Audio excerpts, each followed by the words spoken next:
This learning is Le'ili Nishmas Broya Bas Chananya, Maseches Kilayim, Perek Vav, Mishna Gimel. Hamadle es hagefen al miktzas afifyoris. If someone places the tops of the vines on part of the afifyoris, so what this is referring to is, let's imagine we have over here a vine growing, and near it there's a wall that has an extension coming out of it that's crisscrossed with pieces of wood.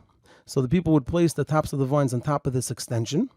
And in this instance, it didn't go over the entire extension. So if we imagine the extension was this long and it only went over, let's say, half of it.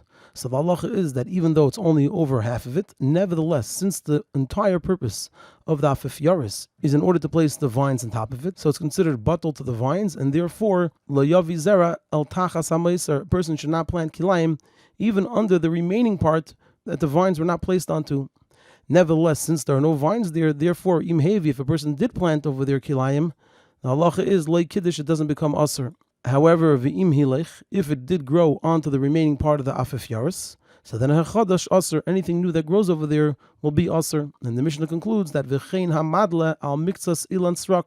The same is true when a person places the tops of the vines on a tree that doesn't produce fruit. That also there we say the entire tree becomes batal to the vines. However, if it's a tree that does produce fruit, so then that's something important and prominent on its own, and it does not become batal to the vines.